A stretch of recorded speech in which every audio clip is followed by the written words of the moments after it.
ये आपका काम है, वो नौकरी करता है, उस नौकर का काम है, मालिक का काम नहीं कि उसके पीछे पीछे फिरेगा।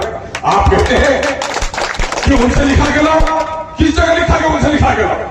मैंने ऑफिस में दरखास्त दे दिया, मेरी इंक्वायरी करो, मेरा आदमी नागरिक है तो उनको सर्टिफिकेट दो, अगर बांग्लादेशी साबित कर रहे हो तो मुझे बताओ, मैं उसके कमर में रस्सी लगाकर बाहर जाने का काम करूंगा। लेकिन हमारे अच्छे नागरिकों को परेशान करो। अभी भी मेरी कान में आवाज जाती होगी यहाँ के प्रखंड के ऑफिसरों को, मेरा आदमी अभी क्या दरखास्त देने के लिए तो कहते हो रिसीविंग नहीं देंगे। रिसीविंग तुमको कौन पूछे, तुम्हारे अगले को देनी पड़ेगी, ये मेरा नहीं, ये सरकार का बना हुआ। और आप सबको भी मैं कह देता हूं कि कल तक का नेता आपको नहीं बताया, आज तो नहीं मांगने बजा पर फ्लैश लगा दिया। वीडियो में मेरा बयान है कि जब भी आप सरकारी ऑफिस में दरखास्त दें तो आप रिसीविंग जरूर लें। अगर आप रिसीविंग नहीं लेते हैं तो गोया बगैर रस्सी के बाल्टी को कुएं में डाल रहे हैं। बगैर रस्सी के कुएं में अगर कोई बाल्टी डालेगा क्या पानी निकाल पाएगा? उसकी बाल्टी भी चली जाएगी। अगर बगैर रिसीविंग की आप दरखास्त देते हैं तो ये बेईमान लोग आपके दरखास्त को फाड़ कर फेंक देंगे, आप इसको कुछ कर भी नहीं पाइएगा। और जब रिसीविंग होगी तो रिसीविंग में क्या करने हैं? वो जिन्नाती अक्षर नहीं करना है, साइन साफ और स्पष्ट नाम लिखना है। बीडीओ साहब और सीओ साहब कान खोल कर सुन लीजिए, ये मैं नहीं कहता हूं, बिहार सरकार का नोटिफिकेशन है। नोटिफिकेशन की कॉपी आप पढ़ ली क्या हो, जरूर पढ़े होंगे, नहीं पढ़े होंगे वो आपने भेजा हूं अभी पीए को, एक और आप पढ़ लो। उसमें ये लिखा गया है कि जो भी साइन करेगा उसका पूरा नाम लिखना पड़ेगा और बाजाबता उसमें सील मोहर भी करना पड़ेगा कि कल अगर उस आवेदन पर कार्रवाई नहीं हो तो हाई कोर्ट में उस मुजरिम को खड़ा किया जाए। इसलिए सरकार ने इंतजार किया है।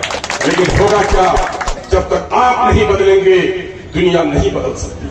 मैं नहीं कहता, कोई स्कॉलर, कोई अल्लामा, कोई सूफी और कोई आलिम नहीं कहता, यह खालिक के कायनात मालिक के कुल अल्लाह तबारक तआला ने कह दिया है।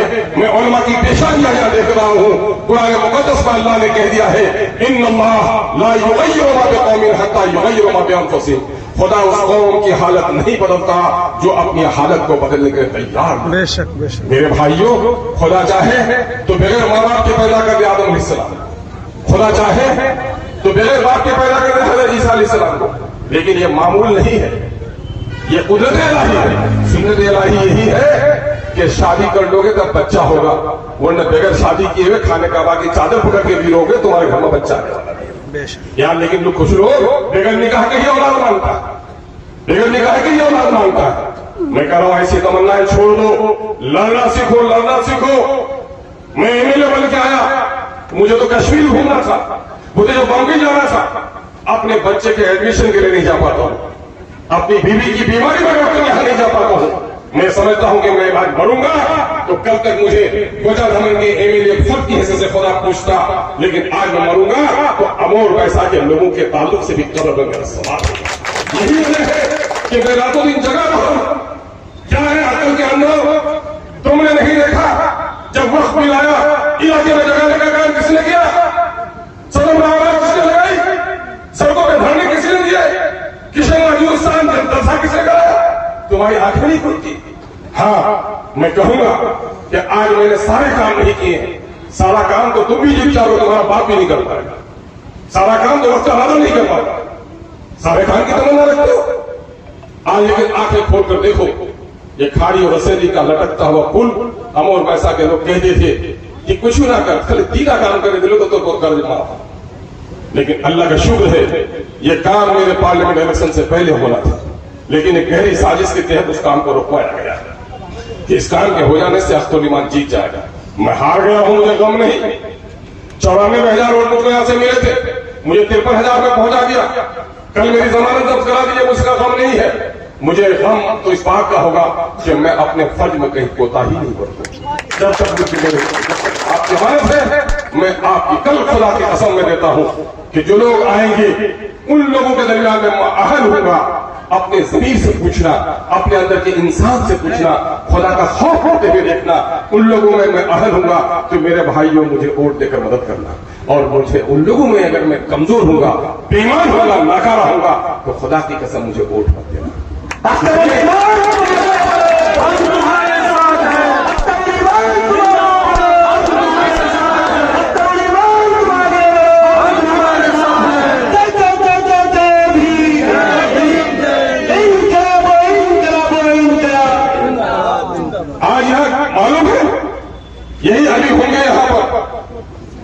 मुन्ना मुश्ताक साहब भी हैं। यहीं पर हमारा बगल की बस्ती सीनिया का भी नौजवान होगा। 1,31,000 जुर्माना किया गया थाना में और मेरा आदमी बेकसूर था। 5 पैसा दिए बगैर काटे गए चालान के ट्रैक्टर को वापस दिलाया कि नहीं दिलाया गवाही को। लेकिन अपनी बेटी को भगा के कोई केस भी नहीं करेगा तो दरोगा उसके गवाह को ढूंढेगा क्या? तो रिश्वत देने वालों को गवाही भी देनी होगी। हक के खातिर गवाही को मत छुपाओ, सच बात बोलो। आज कुछ लोग कहते हैं कि आज रिश्वत फिर मुझे याद आई। अरे नादानो, तुम्हें याद नहीं कि नीतीश कुमार के सामने में असेंबली में दर्जनों बार उठाया कि परिमार्जन के नाम पर और म्यूटेशन के नाम पर तुम्हारा सीओ लूटता है, तुम्हारा कर्मचारी लूटता है। एक कर्मचारी पर प्रपत्र 2 गठित हुआ है और अभी तक उस पर कार्रवाई नहीं हो रही। पंचायत समिति की बैठक में 30,000 रुपया रिश्वत देने की गवाही एक मुखिया देता है और जब लिखे देने की बात कही जाती है तो हमारे मुखिया साहब भी भाग जाते हैं। तो बताइए कि रिश्वतखोरों के हौसले टूटेंगे? मेरे भाई, माँ के पेट से एक बार जन्म लिए हो, एक बार ही कब्र में जाओगे। वो इंसान जो जुल्म करता है वो गुनहगार है, लेकिन ताकत सहते हुए जुल्म सहता है वो सबसे बड़ा गुनहगार है। इसलिए रिश्वत के खिलाफ बोलो और आवाज उठाओ। आपकी एक एक लड़ाई हर कदम पर मैं लड़ने के लिए तैयार हूं। अभी कोचका की सड़क मैं चाहा कि अपने विधायक कोटा से बना लूं, लेकिन नहीं बना सकता क्योंकि 2017 में भाजपा के ठेकेदार ने उसे ठेका लिया। इलेक्शन बाइकआउट हुआ, डीएम हराया, उसके बावजूद भी उस सड़क आज नहीं बनी है। अभी 6 तारीख को डीएम से मिला हूं, अभी उस लड़के को कागज दिया मैंने। ये बेईमान लोग हैं जो लोग मुसलमानों के इलाके में दलितों की बस्तियों में काम करना नहीं चाहते। मैं लड़ाई लड़ रहा हूं, यकीन है कि और इसकी लड़ाई लड़ूंगा। 2-4 काम है जो नहीं हुए, लेकिन क्या इस गवाही को कोई छुपा सकता है कि वो महरंदा जिसके खातिर हमारे बड़े भाई जनाब अब्दुल जलील मस्तान साहब जो बड़े कद्दावर लीडर रहे, उस बेचारे को 40 किलोमीटर की दूरी पर किशनगंज में जाकर ट्रेन पकड़नी पड़ रही है। मुझे तरस आया, ये बेचारा अपनी जिंदगी में तो नहीं कर पाया जब ये काम के लायक था। आज तो बेचारा कमजोर हो गया है, मुझे उनकी खिदमत करनी चाहिए। आज मैंने किशनगंज की दूरी उनके लिए 20 किलोमीटर कर दी। आज मुझे तरस आया है। अनुकंपा में जीता हुआ अनुकंपा समझते हैं, बाप मास्टर है, नौकरी हो जाती है तो बेटे को चपरासी किरानी में कहीं न कहीं बहाल कर दिया जाता है। क्यों? ताकि परिवार के लोगों को काम चले, तनख्वाह कमी मिलती। एक भाई हमारा अनुकंपा में एमएलए बना, अरे नाम जैसी बस्ती मशहूर, हाजी मुजफ्फर साहब की बेटी को कौन नहीं जानता? इतने नेक इंसान जिसने कभी भी मस्जिद तोड़ने वालों के साथ हाथ नहीं मिलाया। आप किसी पार्टी में चले गए, लेकिन आज एक एरिया से लेकर कस्बा सड़क जिसमें जो पुल टूटा हुआ था, यहां पर ढकेटा में पुलकट्टा में दोनों पुल बनकर तैयार हुआ कि नहीं हुआ? खड़िया के लोग आया हुआ, तैयार हुआ कि नहीं हुआ? तैयार हुआ। तीसरा पुल नशेली का काम हो रहा है कि नहीं हो रहा है? हो रहा है। और चौथा पुल रामनगर के पास पम्मा धार, जिसका गिट्टी बालू चुरा लिया था कुछ दबंगों ने और उसको दोबारा टेंडर किया हूं, इंशाअल्लाह उसका भी काम शुरू हो जाएगा। अब रौटा के लोगों का 20 किलोमीटर कम हो गया। अब मैं कह रहा हूं सवा जफर भाई, मेरे दिल में जब सूरज निकलता है तो नहीं देखता है दोस्त क्या कि दुश्मन का, हिंदू का कि मुसलमान का। घोड़े की काला का आंगन है, चांद चमकता है तो गरीब बेवा के आंगन में भी चांद चमकता है, राजा के महल में भी चांद चमकता है। अख्तर ईमान जब काम करता है तो अब्दुल जलील मस्तान के पैर का कांटा भी निकालता है, सारा बच्चे भाई का।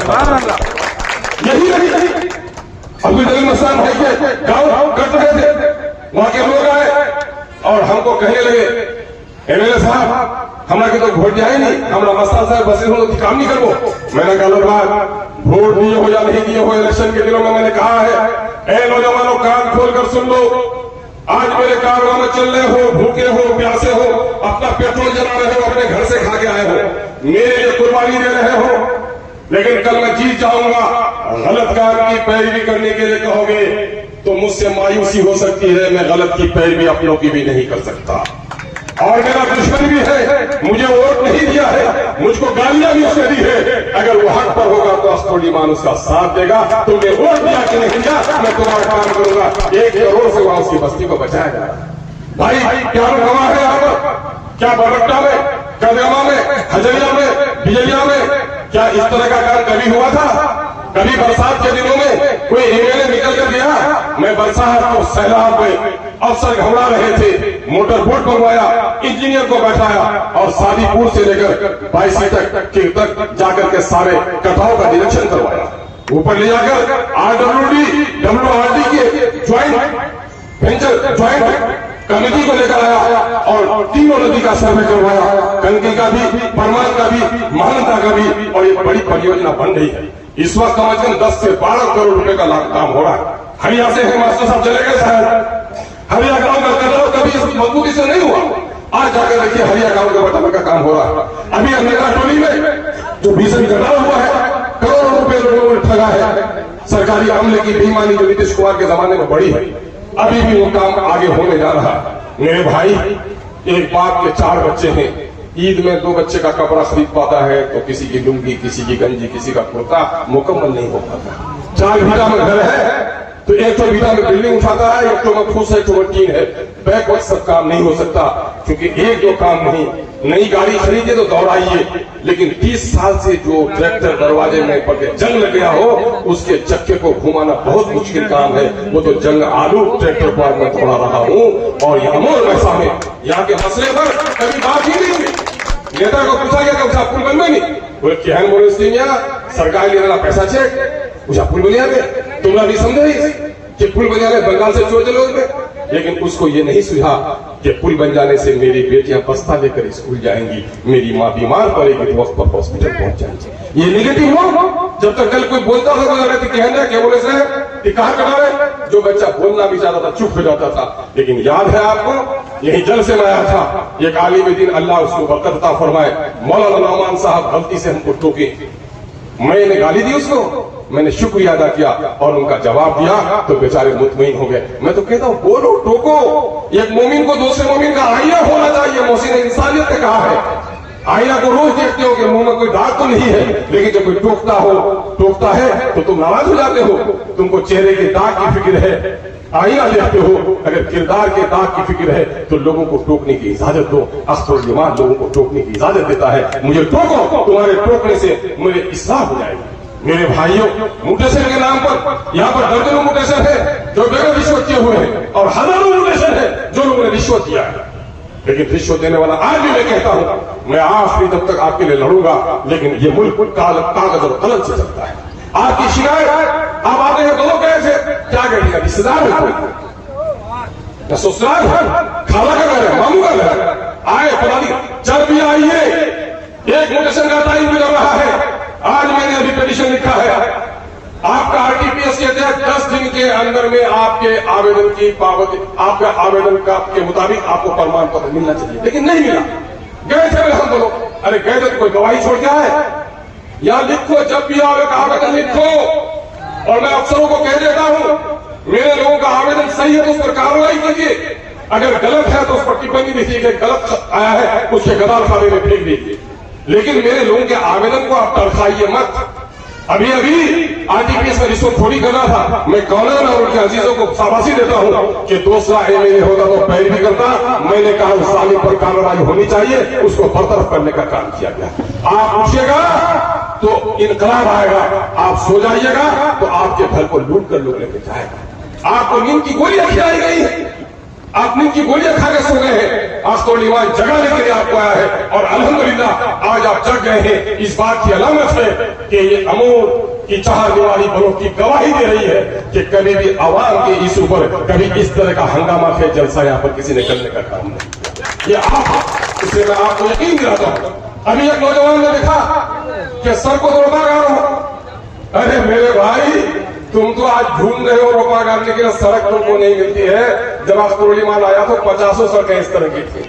अगर सड़क में रोपा गाड़ना है तो खाड़ी पुल के पास चले जाओ ना, सड़क में रोपा गाड़ना है तो चले जाओ ना, वहां सोनापुर में पुल बन रहा है। सड़क में रोपा गाड़ना है तो बकराधार में पुल सेंक्शन हो गया है।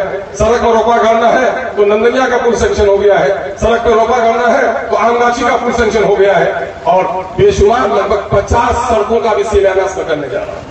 50 सड़कों का शिलान्यास करने जा रहा हूं। इसलिए आप घबराइए नहीं, आपका एक एक काम होगा। जिन लोगों ने आवेदन दिया है, अगर आप थोड़ा भिगो नौजवान सब तारीफ बनाओ, मेरे ऊपर से कहता हूं, मैं भी भिगूंगा। देखो जिन्होंने आवाज दिया क्या है, अंचल पदाधिकारी महोदय आवास प्रमाण पत्र निर्गत करने के संबंध में महाशय निवेदन पूर्वक कहना है कि मैंने इतने तारीख को आपको आवेदन दिया है और मुझे अब तक प्रमाण पत्र नहीं मिला है। अगर मेरा प्रमाण पत्र गिराया जाए, ये फॉर्म बना दिया है, जिनको जिनको नहीं मिला है वो जाकर के वहां से अपना प्रमाण पत्र और सारे का रिसीविंग नहीं दे तो मुझको खबर करना, ये काम करो। और ये बात की तस्दीक करो, हम लोग डीएम साहब के नाम से आज के धरने की जो अपील लिखते हैं वो आपको सुना देना और आपकी तारीफ करा लेना जरूरी समझता हूँ। सेवा में जिला पदाधिकारी पूर्णिया विशेष गहन पुनरीक्षण SIR के तहत आवश्यक प्रमाण पत्र, आवास प्रमाण पत्र, पारिवारिक सूची इत्यादि निर्गत न करने एवं दाखिल खारिज के नाम पर हो रही रिश्वतखोरी के विरुद्ध धरना के माध्यम से मांग पत्र। महाशय ऐसा माना जा रहा है कि आगामी बिहार विधानसभा चुनाव के मद्देनजर केंद्र सरकार के दबाव में निर्वाचन आयोग द्वारा आनन फानन में बिहार में SIR कराने का निर्णय लिया गया है। इससे न केवल बिहार की सम्मानित जनता परेशान है बल्कि सरकारी अमला भी परेशान है। निर्वाचन आयोग ने पहले 2003 के वोटर लिस्ट के साथ 11 दस्तावेज की सूची जारी कर दी। इन 11 दस्तावेजों में Aadhaar card, ration card, PAN card जैसी बुनियादी दस्तावेजों को बाहर रखा गया है, किंतु अब 2003 के वोटर लिस्ट से जिनके पूर्वजों के नाम हैं ऐसे मतदाताओं को लिंक साबित करने के लिए आधार कार्ड इत्यादि मांगे जा रहे हैं।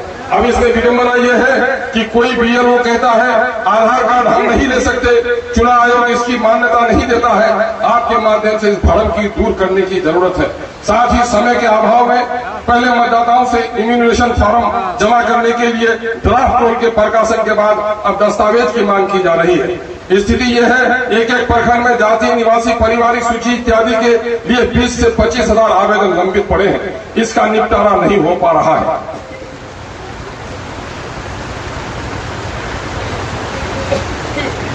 वहां पर की स्थिति में बहुत सारे मतदाताओं के नाम अंतिम प्रकाशन में कटने की संभावना है। हम ये कहेंगे कि जिम्मेदारी केवल ये नहीं है कि गलत लोगों के नाम काटे जाएं, बल्कि जिम्मेदारी ये भी है किसी सही आदमी का नाम छूटने नहीं पाए। इसके साथ ही अमोर बैसा प्रखंड में नदियों का भीषण कटाव, दाखिल खारिज एवं परिमार्जिन के नाम पर व्यापक भ्रष्टाचार व्याप्त है। कई सरकारी भौतिक स्थिति काफी जर्जर हो गई है, जिसका निर्माण कार्य कराना अत्यंत आवश्यक है। हमें मांग है यथाशीघ्र विशेष कैंप लगाकर RTPS द्वारा SIR से संबंधित प्रमाण पत्र निर्गत कराए जाएं।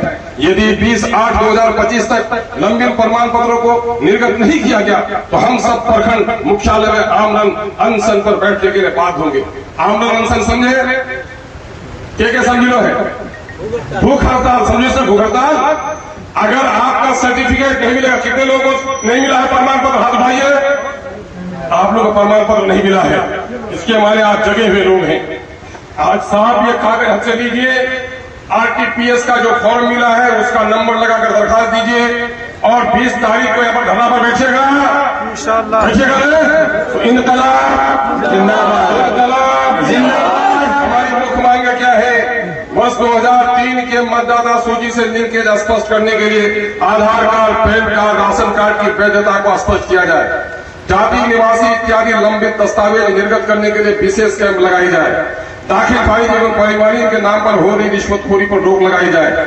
नदी कटाव से प्रभावित ग्रामों बाढ़ सुरक्षा मत कार्य करा जाए। सिमलबारी, नगराटोला, मल्हा, डमरा ETC सड़क मरम्मती कार्य में तेजी लाया जाए। जर्जर बिजली की व्यवस्था को सुधारा जाए। सबको इसकी तारीफ करते हैं तो आइए एक नारा लगा रहे हैं।